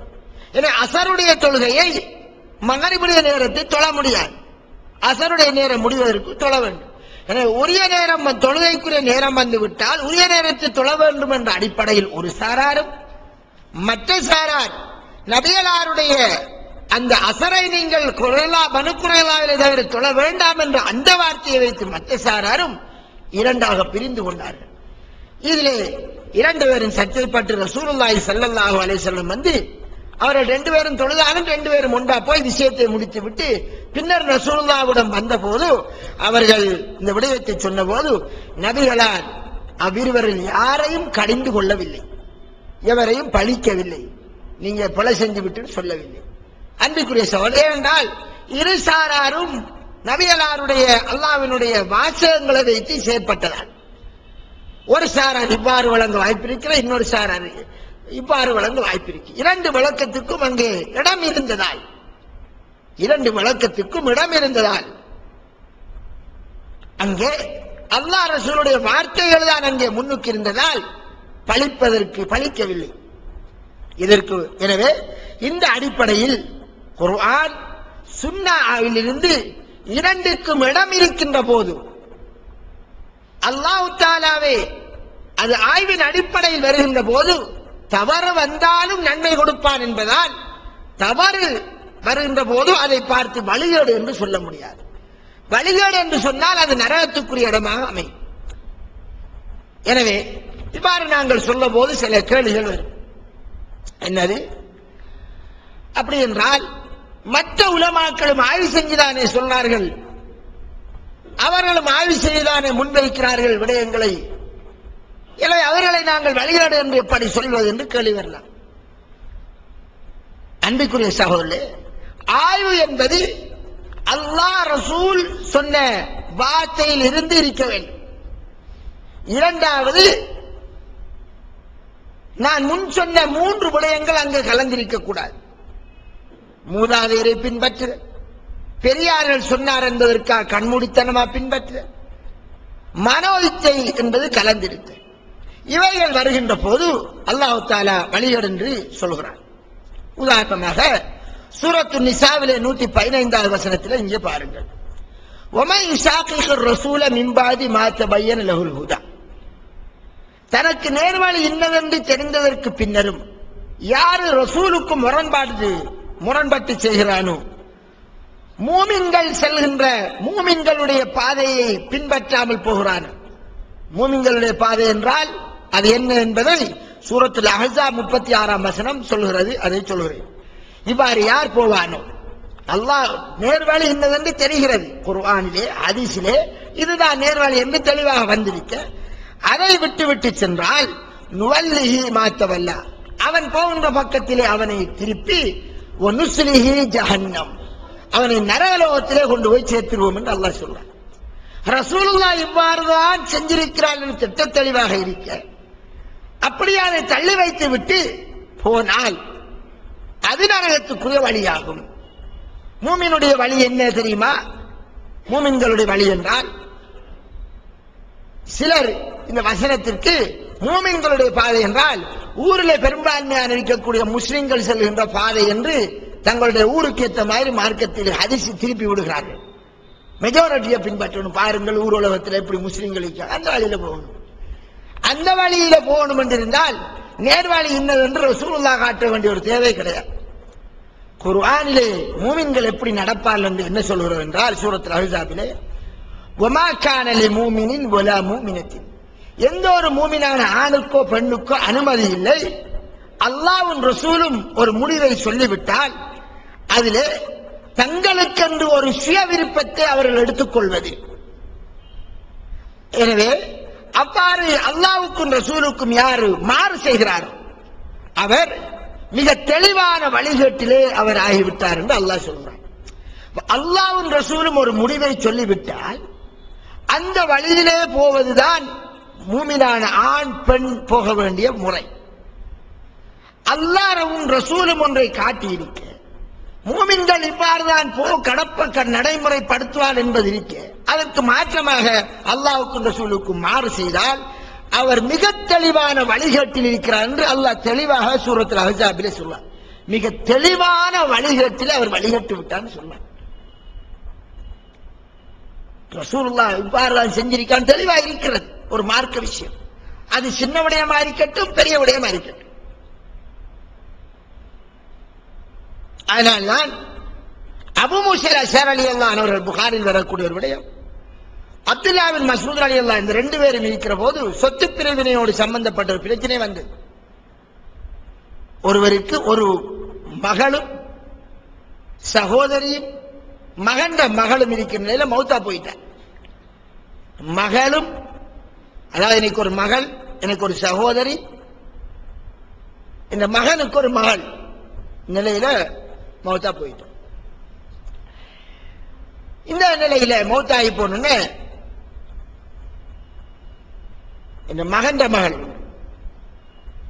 பேத்தி அபூ மூஸா அல்-அஷ்அரி ரலியல்லாஹு அன்ஹு போய் தீர்ப்பு கேட்கப்பட்டது. அப்ப அவர் என்ன செஞ்சார் என்றால், மகளுக்கு அரவாசி சொத்தை கொடுங்கள், சகோதரிக்கு அரவாசி கொடுங்கள் என்று தீர்ப்பு கொடுத்துட்டார்.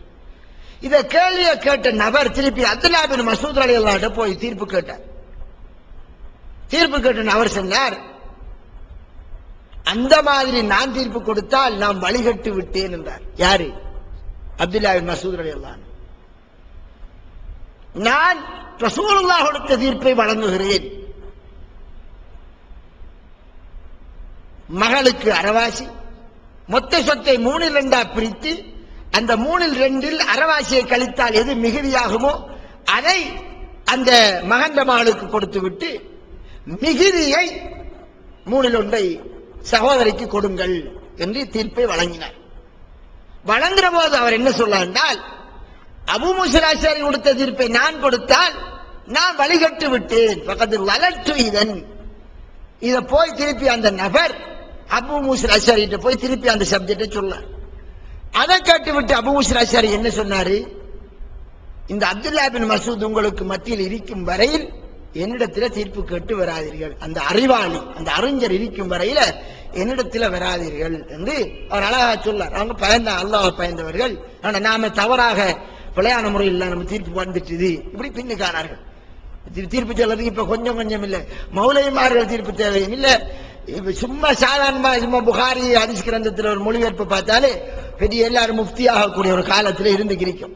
பெரிய பெரிய அறிஞர்களாகி பெரிய வாக்கும் வாதமும் கடந்தவெல்லாம் பலிகேடு என்று சொல்லக்கூடிய அளவுக்கு ஒரு 2 புத்தகத்தை பார்த்தாலே பெரிய தீர்ப்பும் பத்துவாக்களும் பெரிய. சகோதரர்களே, அவர்கள் ரொம்ப பயந்தார்கள். எனவே இப்ப ரசூலுல்லாஹி ஸல்லல்லாஹு அலைஹி வஸல்லம் பெருநாள் தொழுகை மைதானத்தில் தான் தொழுதார்கள் என்று வச்சுக்கொள்வோம். இதை ரசூலுல்லாஹி ஹதீஸை நேரடி ஒருத்தன் பார்க்க, அதுக்கு மாத்தமா இந்த ஹதீஸ் என்று தெரிகிறது. இப்ப என்ன செய்யறாரு? இல்ல நான் அது இவ்வளவு காலம் தொழுது வந்தேன், நான் இப்ப வளமையை போல பள்ளியில தொழ போறேன் என்றால் அதான் இங்கே சொல்லப்பட்டது. இதுதான் நேர்வழி என்று திட்ட தெளிவா தெரிந்ததற்கு பின்னரும் தமக்கென்று சொந்த ஒரு இஷ்டத்தை தன்னுடைய மன இச்சையை எடுத்து நடந்தால் அவர் வழிகேடு. தெரியாம ஒருவர் செஞ்சார் என்றால் அது வேறுபடி, அவருக்கு தெரியாது என்கிறது. இதே மாதிரி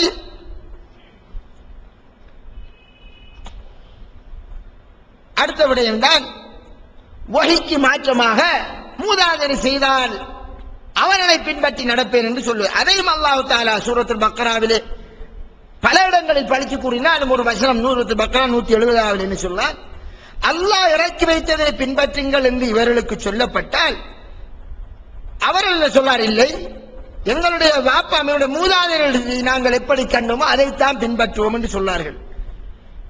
இந்த மூதாதையர்கள் சிந்திப்பாதவர்களாக நேர்வழி நடக்காதவர்களாக இருந்தாலுமா என்று அல்லாஹ் தஆலா மாறி கேட்கிறார். நேர்வழி இல்லாமல் அவர்கள் பிழையான வழி, நேர்வழி இல்லை என்றால் வழிகேடு. அந்த நேர்வழி இல்லாத வழியிலே இருந்தாலுமா மூதாதையரை பின்பற்ற போகிறார்கள். எனவே மூதாதையர் வழி என்று தீர்ப்பு வழங்கினாலும் மூதாதையர் செய்தார் என்பதற்காக பின்பற்றினாலும் அது வழிகேடு. இவ்வாறான தீர்ப்புகள் ஆய்வின் அடிப்படையில் அதாவது நன்மை ஒடுக்கப்படக்கூடிய தீர்ப்பாக இருக்க மாட்டார். அது மாதிரி தான் சூரத்துல் அஹ்ஸாபிலே 67, 68, 66 என்ன சொல்றான்? மர்ம நாளையிலே ஒரு சாராருடைய முகங்கள் நரகத்திலே போட்டு வாட்டப்படக்கூடிய புரட்டப்படக்கூடிய நாளையில் என்ன சொல்வார்கள்? நாங்கள் அல்லாஹ்வுக்கும் ரசூலுக்கும் வழிபட்டிருக்க கூடாதா? நாங்கள் எங்களுடைய தலைவர்களுக்கும் பெரியார்களுக்கும் வழிபட்டு விட்டோமே, எங்களை அவர்கள் வழிகாட்டிலே ஆழ்த்தி விட்டார்கள். யாரு? தலைவர்கள் பெரியார்கள் என்று போனோமே உலகத்திலே, அவர்கள் எங்களை வழிகாட்டிலே ஆழ்த்தி விட்டார்கள். எனவே அவர்களுக்கு 2 மடங்கு தண்டனையை நீ வழங்குவாயாக, பெரும் சாபமாக சபித்து விடுவாயாக என்று நரகத்திலே இருந்து சொல்வார்கள் என்று அல்லாஹ் சொன்னார். அப்ப இறைவன் இங்க எதை மென்ஷன் பண்றான்? மூதாதையர்கள் பெரியார்கள் என்று போனாலும் வழிகேடு, போகின்ற இடம் நரகலோகம். எனவே ஆய்வு என்பது இஜ்திஹாத் என்பது, இஜ்திஹாதின் பின்னணியில் தீர்வு கொடுப்பது என்பது அமைய வேண்டிய முறை இந்த நான் சொன்ன இந்த 3 அம்சங்களுக்கும் அப்பால் அவர் இஹ்லாஸோடு ஆய்வு செய்ய வேண்டும். அது மட்டுமல்ல, கண்மூடித்தனமான முறையில் அவசரமாக அவர் தீர்ப்பு கொடுத்து விடக்கூடாது. இஹ்லாஸ் இருந்தது, அவசரப்பட்டு செய்கிறார், ஆய்வு செய்யாமல் என்றால் அது அல்லாஹ்விடத்தில் எடுபடாது. அவர் தீர்ப்பு கொடுத்தாலும் அவர் குற்றவாளியாக வேண்டி வரலாம் அவசரப்படுறார். ஏன்? ஆய்வு செய்தால்தான், அவர் அதற்கான முயற்சியை செய்தால்தான், அதற்காக கஷ்டப்பட்டால்தான் அவருக்கு அந்த நன்மை கிடைக்கும். நபிகளாருடைய வரலாற்றில் நாங்கள் சில விடயத்தை பார்க்கலாம். தயமத்தோடு சம்பந்தப்பட்ட விடயத்தை பாருங்கள். ஒரு சந்தர்ப்பத்தில் உமர் ரலியல்லாஹு அன்ஹு அவர்களும் அம்மார் இப்னு யாசிர் ரலியல்லாஹு அன்ஹு அவர்களும், இது புகாரில் வரக்கூடிய செய்தி, தெரிந்த விடயமா இருந்தாலும் இதிலிருந்து எடுக்க வேண்டிய சட்டங்களை எடுத்துக்கொள்வோம். 2 பேருக்கும் குளிப்பு கடமையானது. அப்ப அந்த நேரத்தில் நான் என்ன செய்தேன்? அதாவது அம்மார் ரலியல்லாஹு அன்ஹு என்ன செய்கிறார்கள்? புலியிலே அவர்கள் ஒரு பிராணி பிறழுவதை போன்று பிறண்டு அதற்கு பின்னால் அவர்கள் தொழுதார்கள். ஆனால் உமர் ரலியல்லாஹு அன்ஹு அவர்கள் தொழவில்லை. தயமம் செய்யறதுக்கு பதிலாக இவ்வாறு செய்தார். செய்துவிட்டு ரசூலுல்லாஹி ஸல்லல்லாஹு அலைஹி வஸல்லம் அவரிடம் போய் சொன்னார். சொன்னபோது ஸல்லல்லாஹு அலைஹி வஸல்லம் அவர்கள் என்ன சொன்னார்கள்? இன்னமா யக்ஃபீக், உனக்கு போதுமானது. அது ரசூலுல்லாஹ் சிரித்து விட்டு சொன்னார்கள், நீ செய்ய வேண்டியது என்ன? பூமியின் மீது உன்னுடைய மணிக்கட்டால் ஒரு அடி அடித்து பின்னர் கையை உதறிவிட்டு பின்னர் அதற்கு பின் தனது அதாவது இடது கை என்றால் இடது கையினுடைய எடுத்து வலது கையினுடைய இந்த புறப்பகுதியின் மீதும் வலது கையை எடுத்து இடது கையினுடைய புறப்பகுதி மீது பார் வைத்து தேய்ச்சிக் கொள்வது, முகத்திலேயும் கையிலேயும் தேய்ச்சிக் கொள்வது. இப்படி தேய்ச்சி கொண்டால் போதும் என்ற இந்த அடிப்படையில ஸல்லல்லாஹு அலைஹி வஸல்லம் சொல்லிக் கொடுக்கிறார்கள். முகத்திலே ஒரு திராவுதல், இப்படி திராவிக் கொண்டால் போதும். அப்ப இங்கே ரசூலுல்லாஹி ஸல்லல்லாஹு அலைஹி வஸல்லம் அவர்கள் அந்த செயலை அங்கீகரிக்கவில்லை. சஹாபியினுடைய செயலா இருந்தாலும் அவர் சரியான முறையிலே தீர்க்கமாக அதை விசாரித்து செயற்படாதார். அதே மாதிரி ஒரு நாளைய தினம் ஒரு சஹாபி என்ன செய்கிறார், புகாரில் வரக்கூடிய ஹதீஸ், பள்ளியில வந்து தொழுகிறார். தொழுகிற போது தொழுது விட்டு சலாம் கொடுக்கிற போது ரசூலுல்லாஹி ஸல்லல்லாஹு அலைஹி வஸல்லம் அவர்கள் அவரை கூப்பிட்டு சொன்னார்கள், போய் திருப்பி தொழுங்க என்று சொன்னார்கள். அவர் போய் தொழுதார். தொழுது விட்டு வந்தார். திருப்பியும் அவர் தொழுது விட்டு வந்த போது, நீ தொழவில்லை, திருப்பி போய் தொழுன்னு சொன்னார்கள். மூணாவது தரமும் இப்படியே நடந்து. அப்ப அந்த மனுஷன் சத்தியம் பண்ணி, உங்களை அனுப்பியவன் மீது சத்தியமாக எனக்கு இதை விட சரியா செய்ய தெரியாது என்று சொன்னார். இப்ப அவருடைய எண்ணத்துல நாம தொழுகிறோம் என்றுதான் தொழுகிறார். நம்ம தொழுகிறோம் என்றுதான் தொழுது, அவர் செய்கின்றது இதுதான் சரி என்றுதான் அவர் செய்கிறார். இதுதான் சரி என்று அவர் செய்யறதால சரியாகிவிட மாட்டார். ரசூலுல்லாஹ் ஒரு முறையை காட்டியிருந்தால் அதற்குரிய முறையை தேடி எடுத்து செய்ய வேண்டும். தேடினார், ஆய்வு செஞ்சார் என்றால் வேறு விடயம். ஏதாவது கிடைச்சதை வச்சு ஒரு முழுமையான ஒரு முயற்சி இல்லாமல் அவர் தொழுது கொண்டார். அப்ப ரசூலுல்லாஹி ஸல்லல்லாஹு அலைஹி அவர்கள் தொழுகிற முறை அவருக்கு அழகான முறையில் கற்றுக் கொடுக்கிறார்கள். இந்த ஹதீஸ் பலருக்கு மறுப்பு. சிலர் சொல்வார்கள், எவன் எவனத்தை கட்டினா என்ன, அல்லது எவன் எப்படி ஆட்டினா என்ன, எவன் எப்படி செஞ்சா என்ன, எப்படியாவது தொழுதுட்டு போகட்டுமடா, இதான் நாம சொல்லுது. அவன் எப்படியாவது தொழுதுட்டு போகட்டுமடா, அவன் சூரத்துல் பிஸ்மில் ஓதினா என்ன, ஓதா முட்டா என்ன, அவன் தொழுகிறான், தொழாதவனுக்கு அவன் என்று நபிகளார் என்ன சொன்னார்கள், எப்படியாவது தொழுதவனுக்கு சொன்னார்கள், நீ தொழலப்பான்னு சொன்னார்கள். எப்படியாவது தொழுவிட்டு போனவருக்கு நீ தொழவில்லை என்றே சொல்லிவிடுகிறார்கள், 3 விடுத்தம். எனவே தொழாமல் வெளியில இருக்கான், அவனிடம் முயற்சி செய்ய வேண்டும், வேற விடயம். தொழணும் என்று நேரங்காலத்தை கொடுத்து பள்ளிக்குள்ள வந்து போட்டு அவன் தொழாதவனை போல போனா அவன் மிகப்பெரிய நஷ்டவாளி இல்லையா? ஏன் அவனுக்கு புத்திய சொல்லி, தம்பி இப்படித்தான் தொழ வேண்டும் என்று சொல்லிக் கொடுக்கிறது கட்டாய கடமை. ஏன் அவனுக்கு இம்மையும் இல்லை மறுமையும் இல்லாமல் ஆகிரும். மற்றவனுக்கு உலகமாவது கிடைக்கும், அந்த நேரத்தில் அவன் உலகத்தை சம்பாதிச்சு இருப்பான். ரெண்டும் பலதான். எனவே அவரையும் கூப்பிடணும், இவரையும் கூப்பிடணும். எனவே தாம் சரி என்று கண்டத்துக்காக வேண்டி செய்ய இயலாது, அதை ஆய்வு செஞ்சு செய்ய வேண்டும்.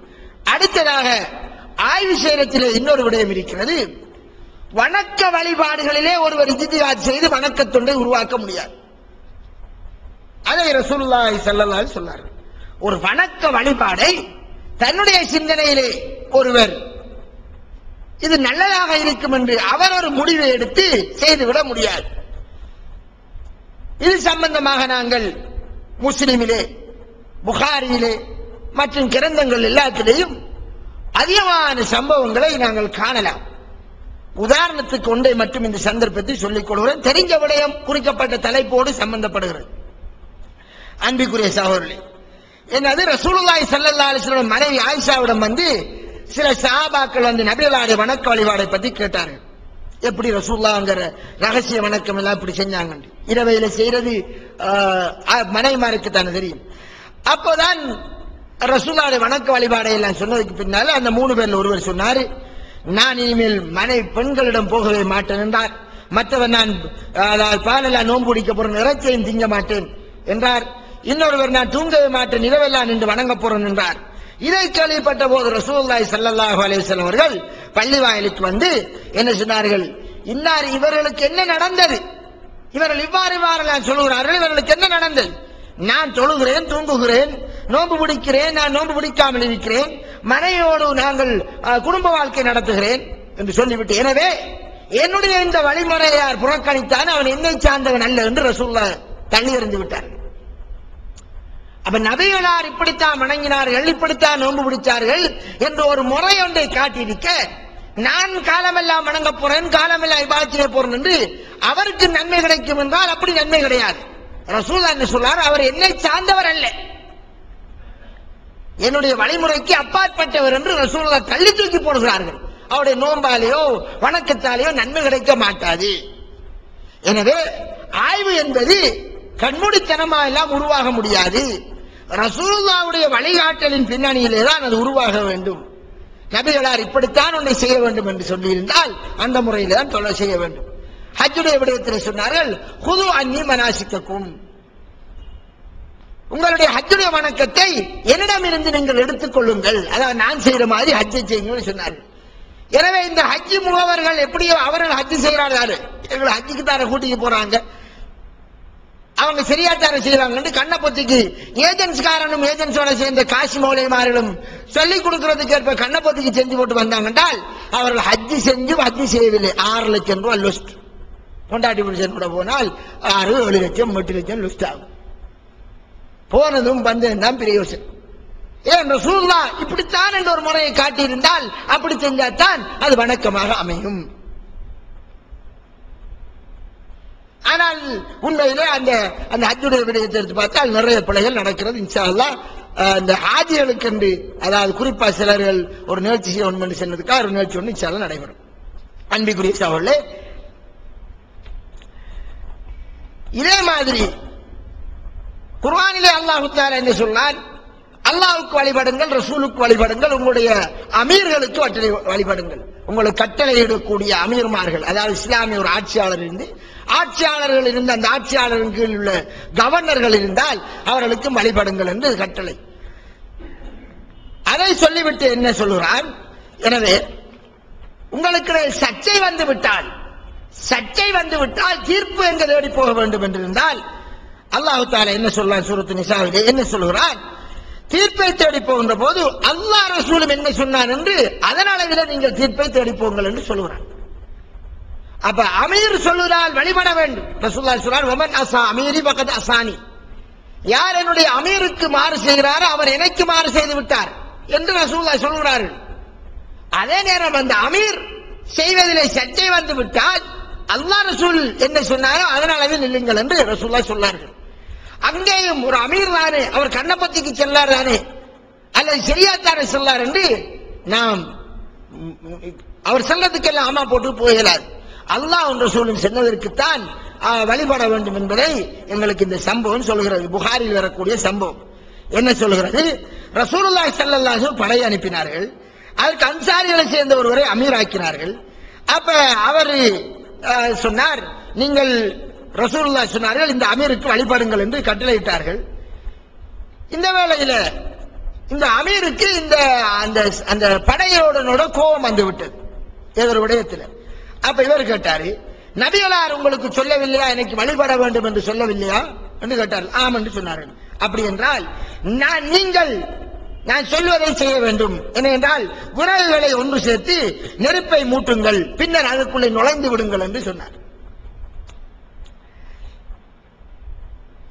இப்ப என்ன செய்தார்கள்? விறகு எல்லாம் ஒன்று சேர்த்து நெருப்பை மூட்டி விட்டார்கள். அப்ப நுழையத்துக்கு ரெடியான போதையில ஆளுக்கால் முகத்தை பார்த்தார்கள். பாருங்கள் அந்த சஹாபாக்கள் எந்த அளவுக்கு வழிபட்டிருக்காங்க. அந்த வேளையில ஒரு வாலிபன் முன்னுக்காயி, அது வேற ரிவாயத்திலிருந்து ஒரு வாலிபன் தான் முன்னுக்காய் சொன்னார், கொஞ்சம் நிற்கும், நாம நெருப்பில் இருந்தால் ஓடி வந்தோம், இந்த அமீர் சாப் செல்லாருன்றதுக்காக வேண்டி திருப்பி நெருப்புக்குள்ள உழுவுறதா இது ரசூலுல்லாஹ்ட்ட கேட்க வேண்டிய சப்ஜெக்ட் என்றுட்டு அப்படியே அவர்கள் பின்னுக்காகி விட்டார்கள். அதுக்கு பின்னால அவருக்கு அதாவது நெருப்பு அணைக்கப்பட்டது. இதை ரசூலுல்லாஹி ஸல்லல்லாஹு அலைஹி வஸல்லம் அவர்கள் சொன்னபோது ரசூலுல்லாஹ் என்ன சொன்னார்கள்? தஹலுஹா மா கரஜு மின்ஹா, அவர் நெருப்பிலே நுழைந்திருந்தால் நெருப்பை விட்டு வெளியேறி இருக்க மாட்டார்கள் ஒரு காலமும், நன்மையான காரியத்தில் மட்டும்தான் வழிபட வேண்டும் என்றார்கள். யார் இது? ரசூலுல்லாஹ்வால் நியமிக்கப்பட்ட அமீர், சும்மா ஊர் தலைவரும் அல்ல, ஊர்ல இருக்கிற ஹஸரத் மாதிரியும் இல்லை. ஒரு ஆளை நியமித்து இந்த உங்களுக்கு அமீர் சாப் இவர் சொன்னால் வழிபடுங்கள் என்று ரசூலுல்லாஹ் சொல்லி அனுப்புகிறாரு. அவர் அந்த சந்தர்ப்பத்தை பார்த்து சொன்னார். நபிகளார் ஒரு இவரை சொன்னால் வழிபடுங்கள் என்று சொன்னால் அவர் எவ்வளவு பெரிய அந்தஸ்து வைப்பார்.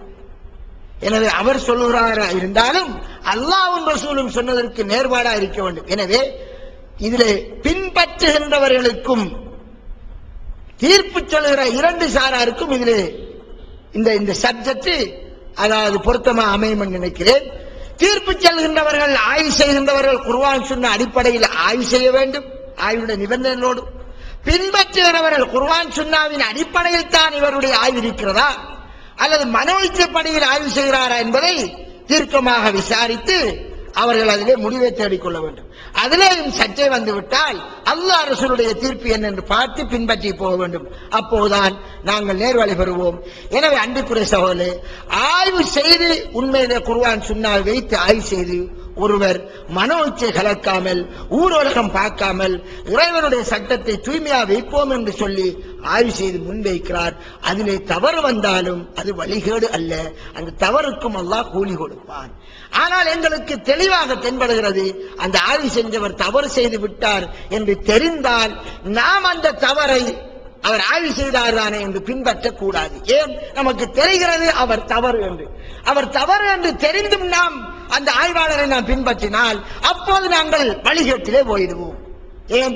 இதுதான் நேர்வழி என்று தெரிந்ததற்கு பின்னரும் அல்லாஹ் ரசூலுடைய அந்த வழிகாட்டலுக்கு புறம்பாக யார் போகிறாரோ அவர் மிக தெளிவான வழிகாட்டிலே போய்விட்டார் என்ற வசனத்திற்கேற்ப அப்போது நாம் போகின்ற இடம் நரகலோகமா அமையும்.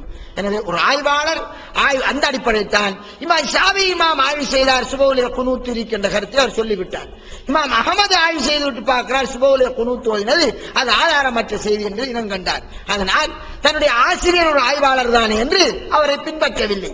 அது ஆசிரியருக்கு சரியாக இருக்கலாம், அவருக்கு அது நன்மை கிடைத்துவிடும். ஆனால் மாணவனுக்கு தென்படுகிற அந்த ஹதீஸ் பலகீனமானது, ஆதாரமற்றது என்று அவர் தெரிந்ததற்கு பின்னரும் அவர் தீர்ப்பை கொடுத்து அல்லது அதை பின்பற்றி நடந்தால் அது வழிகேடாக அமைந்துவிடும். அந்த அடிப்படையில் தான் முன் சென்ற ஆய்வாளர்கள் முஜ்தஹிதுகள் ஆய்வு செய்தார்கள்.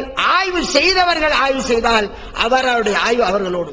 நாம் இப்போது பார்க்கிறோம், குர்ஆனில் இதான் இருக்கிறது, ஹதீஸில் இதான் இருக்கிற திட்ட தெளிவாக தெரியுது என்றால் அப்போது நாங்கள் தெளிவாகவே பின்பற்றி நடக்க வேண்டும். அதே மாதிரி நாங்கள் முந்தைய ஒரு கருத்தை சொன்னோம் ஆய்வு செய்து, ஆனால் அதற்கு பின் ஆய்வு செய்கிற போது எங்களுக்கு அதிலே நான் முன் சொன்ன கருத்து தவறு என்று வழங்குகிறது. இந்த வேளையில் அல்லாஹ்வுக்கு பயந்திருந்தால் குர்ஆன் சுன்னாவில் எது தெளிவென்று தெரிகிறதோ அதை மக்களுக்கு சொல்வது கடமை. இல்லை என்றால் குற்றவாளியாகி நரகத்துக்கு போக ஏற்படும். இல்லது முன் சொல்லிவிட்டேன், நான் இப்போது வாபஸானால் என்னை விட்டு மிதிப்பவர்கள் தூர ஓடிடுவார்கள் அல்லது என்னுடைய மற்ற கருத்துகளுக்கு இடமில்லாமல் போய்விடும், என்னை மதிக்க மாட்டார்கள், என்னை தூற்றுவார்கள் என்று நான் முன் சொன்ன கருத்திலே பிடிவாதமாக நின்று உண்மையை மறைத்தால் அப்போது நான் வழிகேடனாக ஆகி சமுதாயத்தையும் வழிகெடுத்தவனாக ஆகிவிடுவேன். அப்போது எனக்குரிய இடம் நரகலோகமா அமைந்துவிடும். அதே மாதிரி தான் அறியாமையால், புகாரில் வரக்கூடிய ஹதீஸ் கடைசியா சொல்றேன், அறியாமையால் ஆய்வு செய்யாமல் தீர்ப்பு கொடுப்பவன் அவனும் வழிகேடனாக அமைவான். ரசூலுல்லாஹி ஸல்லல்லாஹு அலைஹி வஸல்லம் சொன்னார்கள், அல்லாஹ் தஆலா மார்க்க அறிவை அப்படியே பறித்தெடுப்பதாக பறித்தெடுப்பதில்லை, மாறாக உலமாக்களை கைப்பற்றி விடுவான். பின்னர் ஜாஹில்கள் மிஞ்சுவார்கள். அறிய மார்க்கத்தை பற்றி தெளிவான அறிவில்லாதவர்கள் மிஞ்சுவார்கள். அவர்களிடம் மக்கள் தீர்ப்பு தேடி போவார்கள். அவர்கள் மார்க்கத்தில் தெளிவான அறிவில்லாமல் தீர்ப்பு கொடுத்து அவர்களும் வழிகட்டு சமுதாயத்தையும் வழிகேட்டிலே ஆழ்த்துவார்கள். மார்க்கத்தில் ஆய்வு செய்யாமல் தீர்ப்பு கொடுத்தால் அவனும் வழிகட்டு சமுதாயத்தையும் வழிகட்டிலே ஆழ்த்துவார்கள் என்று ரசூலுல்லாஹ் சொன்னதால், எனவே ஒன்றை பற்றி முழுமையாக ஆய்வு செய்யாமல் மேக்சிமம் முயற்சி செய்து ஆய்வு செய்யாமல் கண்மூடித்தனமான முறையில் தீர்ப்பு கொடுத்தால் அவனும் வழிகேடு, அவனை பின்பற்றி போனவன் வழிகேடு. எனவே ஆய்வுடைய விடயத்திலே மிக தெளிவாக நடந்து நாங்கள் அல்லாஹ்வும் ரசூலும் எதை விரும்புகிறார்களோ எதை வழிகாட்டுகிறார்களோ அந்த வரையறையோடு நிற்போமாக. அல்லாஹ் தஆலா பேசி எனக்கு நமக்கும் உங்களுக்கும் நேர்வழி மீதான கருள்வாளிப்பன வாஹிர் தஅவானா அல்ஹம்துலில்லாஹி.